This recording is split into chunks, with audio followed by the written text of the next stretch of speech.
આજરોજ ભગવાન શ્રી જગન્નાથજી, ભાઈ બલભદ્ર અને બહેન સુભદ્રાજીની પવિત્ર રથયાત્રાના પ્રસંગે વડોદરા ઇલેક્ટ્રોનિક અને પ્રિન્ટ મીડિયા દ્વારા અલૌકિક કાર્યક્રમોનું આયોજન કરવામાં આવે છે. જ્યારે જગત નિયંતા પ્રભુ ભક્તો સમીપે આવે છે ત્યારે જીવનમાં એક અનેરી ઊર્જાનો સંચાર થાય છે.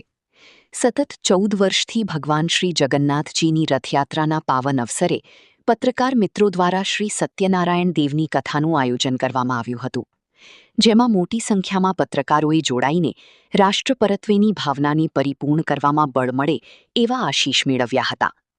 સાંજે જ્યારે ભગવાન શ્રી જગન્નાથજી નગરયાત્રાએ નીકળશે ત્યારે આ અવસરને વધાવી લેવા માટેનું પણ સુંદર આયોજન કરવામાં આવ્યું હતું, જેમાં આ રથયાત્રામાં જોડાયેલ ભાવિક ભક્તોને છાશ તેમજ પાણીનું વિતરણ કરવામાં આવશે. શહેરના શ્રેષ્ઠીઓ દ્વારા ભગવાનની રથયાત્રાનું ભવ્યાતિભવ્ય સ્વાગત કરવામાં આવશે. આજે અષાઢી બીજ ખૂબ જ મહત્ત્વપૂર્ણ દિવસ છે, કારણ કે ભગવાન શ્રી જગન્નાથજી જ્યારે બહેન સુભદ્રા અને ભાઈ બલભદ્ર સાથે નગરચર્યાએ નીકળે છે ત્યારે જે જગતનો નાથ છે એ ખુદ ભક્તોની સમીપે આવે છે, તો મને એમ લાગે છે કે જીવનનો સૌથી મોટો અમૂલ્ય અને અલૌકિક અવસર છે. ત્યારે વડોદરા મીડિયાના જે પ્રહરીઓ છે એમના દ્વારા પણ છેલ્લા 14 વર્ષથી એક સુંદર કાર્યક્રમનું આયોજન થાય છે, જેના ભાગરૂપે વડોદરાની જે માહિતી વિભાગની જે કચેરી છે ત્યાં અમે ભગવાન શ્રી સત્યનારાયણ દેવની કથાનું આયોજન કર્યું છે.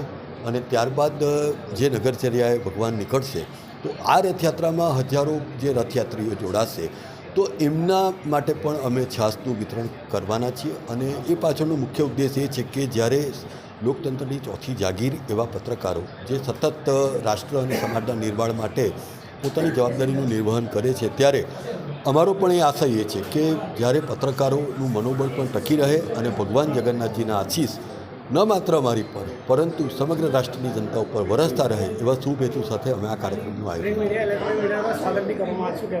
જી બિલકુલ, કારણ કે અમે માનીએ છીએ કે જ્યારે ભગવાન શ્રી જગન્નાથજીની રથયાત્રામાં જોડાવવું એ ખૂબ જ મહત્ત્વપૂર્ણ અવસર હોય છે. અને મને એમ લાગે છે કે વર્ષ દરમિયાન કોઈ પણ ભક્ત એની આતુરતાપૂર્વક રાહ પણ જુએ છે, ત્યારે આ યાત્રામાં જે લોકો જોડાશે તો એમના માટે પણ અમે છાશનું વિતરણ કરીશું. એટલું જ નહીં, પરંતુ જે પ્રધાનમંત્રી નરેન્દ્ર મોદીની જે ક્લીન ઇન્ડિયા મિશનની જે મુહિમ છે એને પણ અમે લોકો ખૂબ ગંભીરતાથી પાલન કરીએ છીએ. અને આ જગ્યા ઉપર સાફ સફાઈનું પણ ચોક્કસ ધ્યાન રાખવામાં આવશે. અને અમારો હેતુ પણ એ છે કે આ યાત્રામાં જે લોકો જોડાય એ અમારા વડોદરા મીડિયાના જે પ્રહરીઓ છે એમની જવાબદારીથી પણ અવગત થાય, એ પાછળનો હેતુ છે.